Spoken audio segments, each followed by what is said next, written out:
तो दोस्तों, आज हम संविधान में जो हमारे मौलिक अधिकार दे रखे हैं उनके बारे में आज हम पढ़ेंगे। मौलिक अधिकार जो हैं हमारे संविधान के भाग 3 में अनुच्छेद 12 से 35 तक इनका वर्णन किया गया है और ये अमेरिका के संविधान से प्रेरित है, अर्थात वहीं से इनको लिया गया है। लेकिन जितना विस्तृत रूप से हमारे संविधान में मौलिक अधिकारों का वर्णन किया गया है, दुनिया के किसी भी संविधान में इस तरह से वर्णन नहीं किया गया है, भले ही चाहे वो अमेरिका ही क्यों ना हो। हमारे संविधान में बड़े ही विस्तृत रूप में इनका वर्णन किया गया है। तो आइए हम पढ़ते हैं इसको, मौलिक अधिकारों के बारे में। मौलिक अधिकार जो हैं हमारे अनुच्छेद 12 से 35 तक दिए गए। तो सबसे पहला जो हमारा अधिकार है, इसमें 6 तरह के हमारे मौलिक अधिकार दिए गए हैं। सबसे पहला है समानता का अधिकार, जिसका वर्णन अनुच्छेद 14 से 18 तक किया गया है। उसके बाद है स्वतंत्रता का अधिकार, जिसका वर्णन अनुच्छेद 19 से 22 तक किया गया है। उसके बाद आते हैं तीसरे नंबर पे शोषण के विरुद्ध अधिकार। शोषण के विरुद्ध अधिकार, इसमें हमारे 2 अनुच्छेद शामिल हैं, 23 और 24। उसके बाद धार्मिक स्वतंत्रता का अधिकार, धार्मिक स्वतंत्रता का अधिकार, जिसमें अनुच्छेद 25 से 28 तक इनका वर्णन किया गया है। उसके बाद नंबर 5 पे आता है हमारा संस्कृति एवं शिक्षा संबंधी अधिकार। संस्कृति एवं शिक्षा संबंधी अधिकार जो है वो अनुच्छेद 29 और 30 के अंतर्गत आ रहा है। उसके बाद नंबर 6 है संवैधानिक उपचारों का अधिकार। संवैधानिक उपचारों का अधिकार ये सारे मौलिक अधिकारों की सुरक्षा की गारंटी देता है, जिसे हम अनुच्छेद 32 में पढ़ेंगे। ठीक है, अब हम एक एक कर इसका वर्णन करते हैं। जैसे हमने पढ़ा कि अनुच्छेद 12 से 35 तक, अनुच्छेद 12 से 35 तक। तो सबसे पहले हम बात करते हैं अनुच्छेद 12। अनुच्छेद 12 में क्या दे रखा है? अनुच्छेद 12 में राज्य की परिभाषा दे रखी है कि राज्य के अंतर्गत क्या क्या आएगा। जैसे कोई भी राज्य है अगर मौलिक अधिकारों का हनन कर रहा है तो उसके लिए हम इन सब मौलिक अधिकारों का जो हनन करता है उस राज्य की बात की गई। राज्य किसे मानेंगे? राज्य का मतलब हम राज्य के अधीन आने वाली कोई संस्था है, कोई सरकारी संस्था है, कोई उसका अधिकारी है, उन सबको हम राज्य मानेंगे। उसके बाद अनुच्छेद 13 जो है, 13 में ये दे रखा है कि अगर कोई भी विधि, कोई भी कानून जो राज्य द्वारा बनाया जा रहा है या उसकी किसी संस्था द्वारा बनाया जा रहा है, तो अगर वो मौलिक अधिकारों का हनन कर रहा है तो उसके लिए हम उसे सुप्रीम कोर्ट को अधिकार होगा कि वह उसको क्वेश कर सके, उसको सुन कर सके। या हम कह सकते हैं कि अनुच्छेद 13 के तहत जो भी कानून बनाया गया है, अनुच्छेद 13 के तहत अगर कोई ऐसा कानून बनाया गया है जिसमें हमारे संविधान के मौलिक अधिकारों का हनन हो रहा है, तो उसे सुप्रीम कोर्ट उसकी जुडिशियल रिव्यू कर सकता है, न्यायिक समीक्षा कर सकता है। ये अनुच्छेद 13 में रखा है। या उसे शून्य, अगर वो हनन कर रहा है तो उसे शून्य भी निर्धारित कर सकता है। उसके बाद आते हैं अनुच्छेद 14। 14 में दे रखा है हमारा विधि के समक्ष समानता और विधि के समक्ष समानता और विधि का समान संरक्षण। इसका मतलब यह है कि कानून के सामने कोई भी व्यक्ति हो, ऊंचा नीचा, अधिकारी गैर अधिकारी, सरकारी गैर सरकारी, राजनेता छोटा गरीब मजदूर, कोई भी कानून के सामने सब बराबर है। और विधियों के समान संरक्षण का मतलब क्या हुआ? विधियों के समान संरक्षण का मतलब कि सारे लोगों के कानूनों का जो उसके जो अधिकार है उन सारे अधिकारों का संरक्षण समान है। ऐसा नहीं कोई पावरफुल है तो उसके कानूनों का मतलब उसके अधिकारों का ज़्यादा संरक्षण हो जाएगा और कोई मजदूर आदमी है तो उसके अधिकारों का संरक्षण नहीं होगा, ऐसा नहीं है। जो अनुच्छेद 14 में दे रखा है। लेकिन हमारे अनुच्छेद 14 में कुछ अपवाद भी दे रखे हैं। अनुच्छेद 14 में जो हमारा दे रखा है मौलिक अधिकार, उसमें जैसे एक अनुच्छेद 361 है, अनुच्छेद 361, इसके अंतर्गत क्या है, इसमें एक वर्णन दे रखा है कि अनुच्छेद 361 के अंतर्गत कोई भी व्यक्ति राष्ट्रपति या राज्यपाल अपने पद पर रहते हुए अपने पदावधि में लिए गए किसी निर्णय के लिए भारत के किसी भी न्यायालय में उसके खिलाफ कोई कार्रवाई नहीं करी जा सकती, उसके खिलाफ कोई मुकदमा नहीं चलाया जा सकता, उसके किसी भी कार्रवाई के लिए अपने पदावधि के कार्रवाई के लिए वो किसी भी न्यायालय में जवाबदेह नहीं है। अनुच्छेद 361 के अनुसार राज्यपाल, स्टेट में राज्यपाल और केंद्र में राष्ट्रपति। उसके बाद एक अनुच्छेद 105 आता है।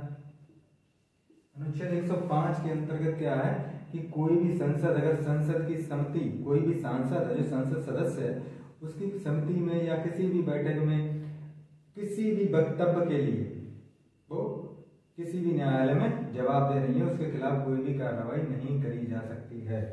194 इसी तरह जैसे 105 है, इसी तरह 194 अनुच्छेद जो है, अनुच्छेद 194 के अंतर्गत जो हमारे स्टेट में जो विधायक हो गया उसको ये अधिकार है कि वो अपने संसद समिति में कोई भी अपना वक्तव्य अगर देता है तो उसके लिए वो जिम्मेदार नहीं है, किसी भी न्यायालय में उसके प्रति वो जवाबदेह नहीं है, उसके प्रति हम उस पर कार्रवाई, कोई भी कार्रवाई नहीं करी जा सकती। अनुच्छेद 14 हो गया। उसके बाद आता है अनुच्छेद 15। अनुच्छेद 15 में क्या दे रखा है, अनुच्छेद 15 में दे रखा है किस राज्य किसी भी व्यक्ति के प्रति केवल धर्म, मूल, वंश, जात, लिंग और जन्म स्थान, कौन कौन से, धर्म,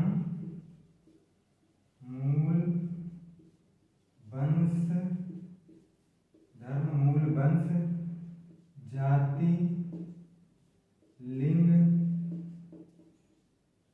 और जन्म स्थान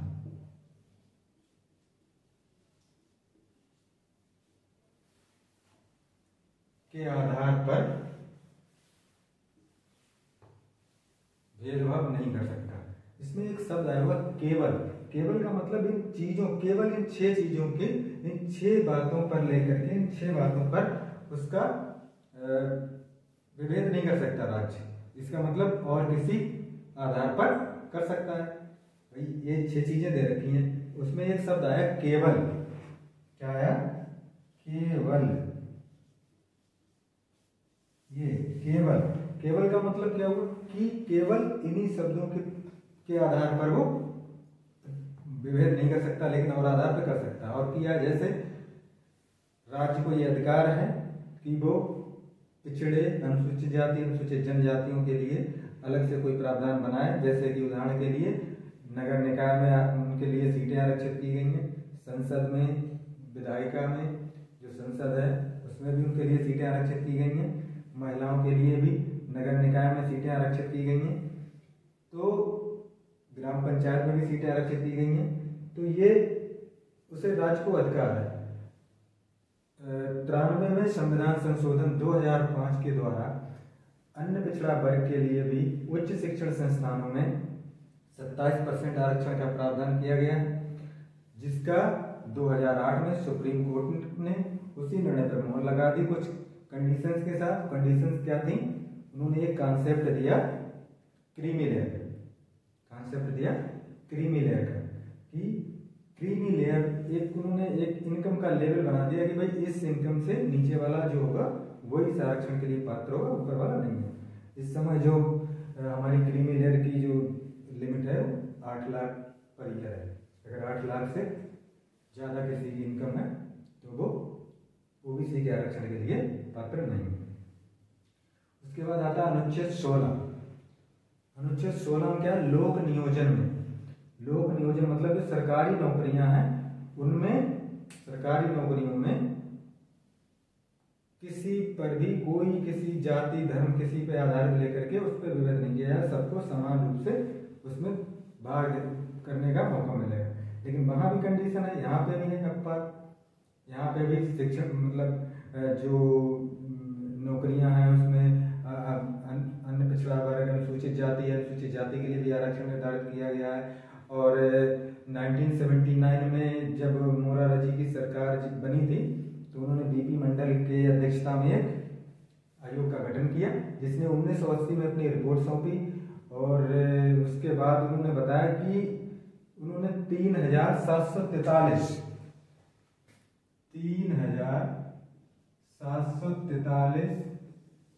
जातियों का 3,743 जातियों का ऐसा सर्वे किया। 3,743 जातियां पाई जिनका शेयर पूरे भारत की पॉपुलेशन में 52% था। और उन्होंने कहा कि इनके लिए 27% आरक्षण दिया जाए, जो भी सरकारी जो लोक नियोजन है सरकारी नौकरियां उनमें दिया जाए। लेकिन उसी समय मोरारजी जी की सरकार गिर गई तो ये लागू नहीं हो पाया। और उसके बाद 10 साल बाद 1990 में जब बीपी सिंह की सरकार आई तो उन्होंने इसे लागू किया। उसके बाद 1991 में पीवी नरसिंह राव जी आए, उन्होंने इसको इनमें 2 परिवर्तन किए। एक तो 27% आरक्षण ओबीसी को बरकरार रखा, उसके बाद दूसरा ये किया कि जो आर्थिक रूप से उच्च जाति के लोग थे उनके लिए 10% आरक्षण की व्यवस्था की। लेकिन बाद में उसे सुप्रीम कोर्ट ने खत्म कर करके और ओबीसी का जो 27% आरक्षण था उसको बरकरार रखा, कुछ कंडीशन के साथ। कंडीशन वही थी क्रीमी लेयर वाली, क्रीमी लेयर से अगर नीचे हैं आप तो आपको मिलेगा आरक्षण, नहीं है तो नहीं मिलेगा। उसके बाद अनुच्छेद 17 आता है। अनुच्छेद 17 में क्या है? अस्पृश्यता का अंत। अनुच्छेद 17 हमारा किसमें आएगा? इसी में आ रहा, समानता के अधिकार की भी बात कर रहे हैं।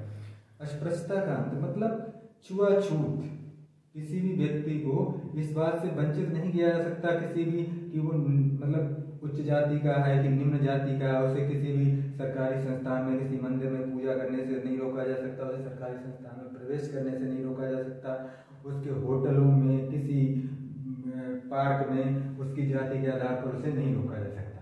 ये अनुच्छेद 17 कहता है। अनुच्छेद 18 में जो हमारी जो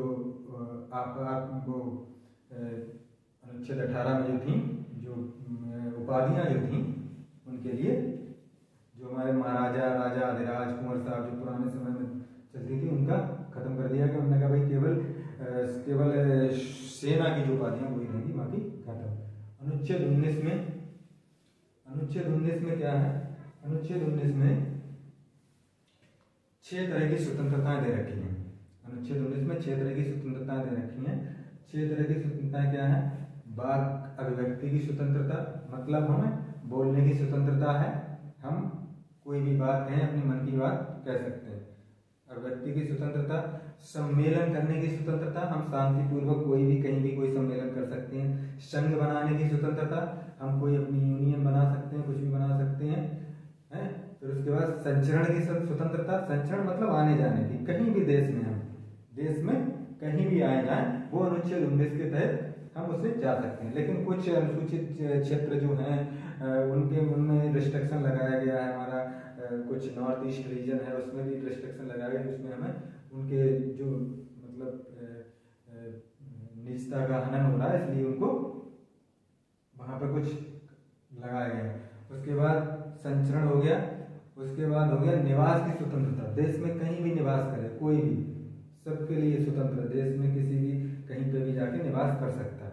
उसके बाद वृत्ति की स्वतंत्रता, वृत्ति मतलब व्यवसाय, व्यापार, रोजी रोटी, कौन सा व्यापार कौन कर रहा है उससे कोई रोक नहीं सकता कि भाई अरे आप ये व्यापार क्यों कर रहे हो, या आप नहीं कर सकते, ऐसा नहीं है, जिसकी मर्जी वो व्यापार करे। उसके बाद आते हैं हम अनुच्छेद 20 पे। अनुच्छेद 20 में क्या दे रखा है? अनुच्छेद 20 में दे रखा है हमारा जो अनुच्छेद 20 में जो है जो हम कोई भी जैसे कोई अपराधी है, अपराध के प्रति अगर वो अपराधी मतलब वो उस पर अपराध सिद्ध हो गया, दोष सिद्ध हो गया, उस व्यक्ति के लिए इसमें अनुच्छेद 20 में संरक्षण की व्यवस्था की गई। उसमें क्या है कि भाई उसे न्यायालय में क्या नाम दोष सिद्ध हो गया तो उसे न्यायालय में उसका अपना वकील करने का अधिकार है। अगर वकील वो नहीं अफोर्ड कर पाता है तो सरकार की जिम्मेदारी है कि उसे वकील मुहैया कराए। दूसरी बात यह है कि किसी भी व्यक्ति को न्यायालय में उसी के खिलाफ गवाही देने के लिए बाध्य नहीं किया जा सकता। और तीसरी चीज एक और इसमें ये दे रखी है कि भाई क्या नाम कोई भी व्यक्ति है उसे एक मतलब अपराध के लिए एक ही बार सजा दी जा सकती है, दोबारा उसे सजा नहीं दी जा सकती।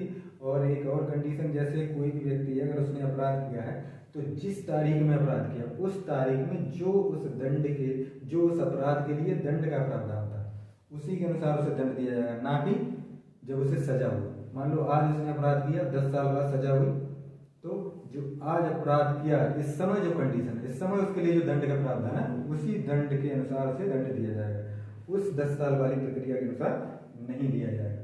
उसके बाद 21 में अनुच्छेद 21 में जो है, अनुच्छेद 21 में प्राण एवं दैहिक स्वतंत्रता का अधिकार है, हमारे जीवन का अधिकार है, जीवन का अधिकार। 1950 में सुप्रीम कोर्ट ने गोपालन मामले में इसकी अनुच्छेद 21 की सूक्ष्म व्याख्या की थी। उसमें कहा था कि इसमें क्या नाम केवल कार्यकारी प्रक्रिया के विरुद्ध ही संरक्षण प्राप्त है।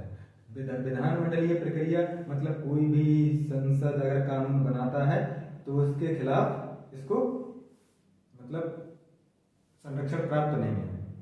इसका मतलब ये था कि विधानमंडल यानी हमारा संसद जो है वो हमारे प्राण एवं दैहिक स्वतंत्रता पर रोक लगा सकता है, और लगाई। 1975 में जब इमरजेंसी लगी तो उस समय क्या हाल हुआ, इस जो सुप्रीम कोर्ट का ये आदेश था इसका बहुत ही दुरुपयोग हुआ। इस तरह से जब 1975 में इमरजेंसी लगी, 1977 में जब इमरजेंसी हटी, उसके बाद 1978 में मेनका मामले में सुप्रीम कोर्ट ने अपने उस गोपालन मामले को जो 1950 में उसने दिया था उसको पलट दिया, और उसने कहा कि जो हमारा अनुच्छेद 21 है प्राण एवं दैहिक स्वतंत्रता का अधिकार, ये कार्यकारी प्रक्रिया एवं विधानमंडलीय प्रक्रिया दोनों के विरुद्ध संरक्षण प्राप्त कराता है, दोनों के विरुद्ध संरक्षण प्रदान करता है। और उसने इसकी विस्तृत व्याख्या की, और इसमें 34 तरह की 34 टाइप्स उन्होंने अधिकार की व्याख्या की। इसमें बहुत सारे जैसे निजता का अधिकार, स्वास्थ्य का अधिकार, चिकित्सा का अधिकार, इज्जत के साथ जीने का अधिकार, सूचना का अधिकार, शिक्षा का अधिकार, सम्मान का अधिकार, बहुत सारे 34 तरह के उन्होंने अधिकारों का वर्णन किया। और उसके बाद भी बार बार कई बार सुप्रीम कोर्ट इसकी व्याख्या समय समय पर करता है। जो हुआ अनुच्छेद 21। अनुच्छेद 22 में क्या है, निरोध एवं दंडात्मक कार्रवाई जो है, निरोध निवारण, जैसे इसमें 2 कंडीशन है अनुच्छेद 22 में। पहले में क्या है कि किसी ने कोई अपराध किया, मान लो उसका अभियुक्त हुआ और उसे पुलिस ने गिरफ्तार किया, उसने कोई अपराध किया और पुलिस ने गिरफ्तार किया, तो इसमें क्या है, इसमें उसको अधिकार के पहले वाली कंडीशन में उसे कुछ अधिकार दिए गए, जैसे उसे 24 घंटे में न्यायिक मजिस्ट्रेट के सामने प्रस्तुत होना होगा, ठीक है। उसके बाद अगर हम नहीं करते हैं तो 24 घंटे के अंदर उसे रिहा करना होगा, कुछ अधिकार दे रखे हैं उसमें। दूसरी वाली जो कंडीशन है उसमें क्या होता है कि किसी ने कोई अपराध किया नहीं, लेकिन सरकार को या राज्य को लगता है कि वो भविष्य में कोई अपराध कर सकता है, तो उस आशंका से उसे गिरफ्तार किया जाता है, तो वो दूसरी वाली कंडीशन आती है अनुच्छेद 22 में। इसमें क्या है, इसमें उसे अधिकतम एक बार में 3 माह तक की उसकी अवधि बढ़ाई जा सकती है। उसे कारण बताना होगा कि भाई तुम्हें क्यों गिरफ्तार किया जाता है, लेकिन उसमें भी है कि भाई अगर सरकार चाहे तो वो कहते कि देश की सुरक्षा को खतरा है, इसलिए हम ये कारण नहीं बता सकते कि हमको क्यों गिरफ्तार किया जाता है, और उसे गिरफ्तार किया जा सकता है। अनुच्छेद 23 में बलात्श्रम और मानव दुर्व्यापार पर रोक लगाई गई है। बलात्श्रम मतलब जबरदस्ती काम, गुलाम, जैसे इस समय जानवर की क्रय विक्रय होता है, उसी तरह से पहले मानवों का क्रय विक्रय होता था। गुलाम वंश इतिहास में पढ़ा हुआ, उससे गुलामों से एक शासक बन गए, उन्होंने वंश चला दिया, तो पहले मानव क्रय विक्रय होता था, इस पर रोक लगाई गई। बलाश्रम बेगार जिसे कहते, जबरदस्ती काम किसी से कराना, उसकी मर्जी है वो करेगा, नहीं मर्जी तो नहीं करेगा, जबरदस्ती काम नहीं करा सकते। अनुच्छेद 23। अनुच्छेद 24 में किसी भी बच्चे को 14 साल से नीचे जिसकी उम्र है उसे कारखाने में लगाना निषेध है, उसे कारखाने के कार्य में नहीं लगाया जा सकता, ये अनुच्छेद 24 हमारा कहता है। अनुच्छेद 25 में क्या है? अनुच्छेद 25 में अंतःखंड की स्वतंत्रता एवं धार्मिक मान्यता। अंतःखंड की स्वतंत्रता क्या है? अंतःखंड मतलब हमारा मन, हम विश्वास हम जिस पे भी कर रहे हैं, हम खुदा को मान रहे, भगवान शिव को मान रहे, विष्णु को मान रहे, अल्लाह को मान रहे, गुरु ग्रंथ साहब को मान रहे, कुछ भी मान रहे, ईसा मसीह को मान रहे, हमारा मन है, हमारा जिसमें विश्वास है उसे मानेंगे, ये हमारा अनुच्छेद 25 कहता है।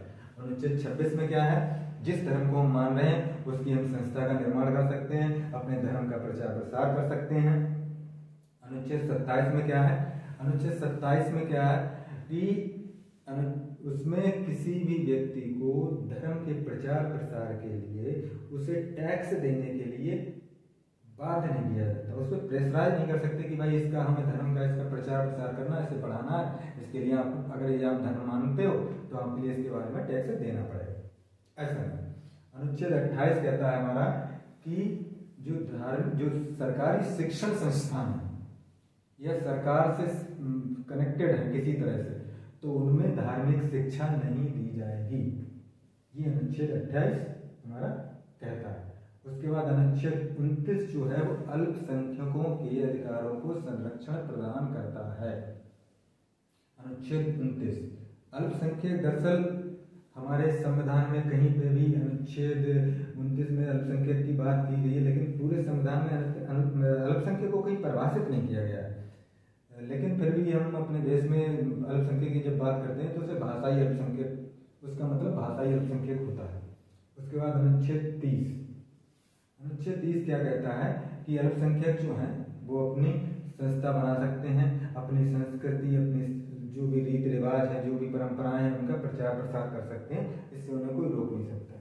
उसके बाद यहाँ पे देख रहे होंगे आप 30 के बाद सीधे 32 आ गया, 31। अनुच्छेद 31 जो था उसमें संपत्ति का अधिकार दे रखा था, उसको यहाँ से 44वें संविधान संशोधन 1978 के द्वारा उसे यहाँ से हटा करके संविधान के भाग 12 के अनुच्छेद 300 का में उसे रख दिया गया। संविधान के भाग 12 के अनुच्छेद 300 का में रख करके उसे कानूनी अधिकार का दर्जा दे दिया गया। अब संवैधानिक उपचारों का अधिकार सबसे महत्वपूर्ण अधिकार, इसके बिना भीमराव अम्बेडकर ने कहा था, हमारे संविधान निर्माता जी ने, कि इसके बिना पूरा संविधान बेकार है। इसके बिना ये संविधान की आत्मा है, क्योंकि ये सारे जो अब तक हमने मौलिक अधिकार पढ़े उन सबको ये संरक्षण प्रदान करता है। अनुच्छेद 32 उन सबका संरक्षण करता, मतलब मौलिक अधिकारों का सुरक्षा की गारंटी देना भी, वो भी अपने आप में मौलिक अधिकार है। अगर कोई भी व्यक्ति को लगता है कि उसके मौलिक अधिकारों का हनन हो रहा है तो वो अनुच्छेद 32 के तहत सीधे सुप्रीम कोर्ट में जा सकता है, और अनुच्छेद 226 के तहत वो हाई कोर्ट में भी जा सकता है। अनुच्छेद 226 के तहत हाई कोर्ट में, अनुच्छेद 32 के तहत सुप्रीम कोर्ट में, वो अगर उसके किसी अधिकारों का, केवल मौलिक अधिकारों का हनन हो रहा है तब भी वो अनुच्छेद 32 तक सुप्रीम कोर्ट में जा सकता है, वरना किसी और अधिकार का अगर उसका हनन हो रहा है तो वो नहीं जा सकता। अनुच्छेद 33 क्या कहता है? अनुच्छेद 33 ये कहता है कि अनुच्छेद 32 में अगर हम जाते हैं, उसके सुप्रीम कोर्ट में जाते हैं, तो वो कुछ 5 प्रकार की रिटें जारी करता है, 5 प्रकार की रिटें जारी करता है अपने अधीनस्थों के खिलाफ या कार्यकारी या विधानमंडल के खिलाफ। जो रिट जारी करता है वो अनुच्छेद 32 के अंतर्गत ही जारी करता है। उसके बाद अनुच्छेद 33 में क्या कहते हैं? अनुच्छेद 33 में ये व्याख्या की गई है कि अगर संसद को या सरकार को या राज्य को ये लगता है कि जो सेना है जो हमारे जवान हैं उनके लिए अगर मौलिक अधिकारों में उनकी कटौती करने की आवश्यकता है तो इसके अंतर्गत अनुच्छेद 33 के अंतर्गत वो कटौती कर सकता है उनके मौलिक अधिकारों में। अनुच्छेद 34 में मार्शल लॉ मौलिक अधिकारों का वर्णन किया गया कि मार्शल लॉ में हम किन मौलिक अधिकारों को खत्म कर सकते हैं, किन को नहीं कर सकते हैं। उसके बाद अनुच्छेद 35 में इस बात का वर्णन है कि राज्य जो है, जो प्रमुख जो महत्वपूर्ण मौलिक अधिकार हैं उनके लिए विशेष उपबंध बना सकता है। जैसे अनुच्छेद 17 अस्पृश्यता कानून, उसमें उन्होंने अधिनियम बना दिया, एक्ट बना दिया। शिक्षा का अधिकार, जैसे 21 में अनुच्छेद 21 में 21 का जोड़ दिया गया, जिससे 21 का को जोड़ करके 86वें संविधान संशोधन 2002 द्वारा जो शिक्षा है उसके लिए 6 से 14 वर्षों के लिए अनिवार्य कर दिया गया कि उनका मौलिक अधिकार कर दिया गया कि वे 6 से 14 वर्ष के बच्चे हैं जो वो 86वें संविधान संशोधन 2002 के अनुसार उनके लिए शिक्षा प्राप्त करने का उनका मौलिक अधिकार है। और इसी के आधार पर जो RTI एक्ट बनाया 2009 में सरकार ने उसी को और प्रभावी बनाने के लिए उसने एक्ट एक बनाया। तो ये रहे हमारे मौलिक अधिकार, इनके बारे में आज हमने पढ़ा। बहुत बहुत धन्यवाद, नमस्कार।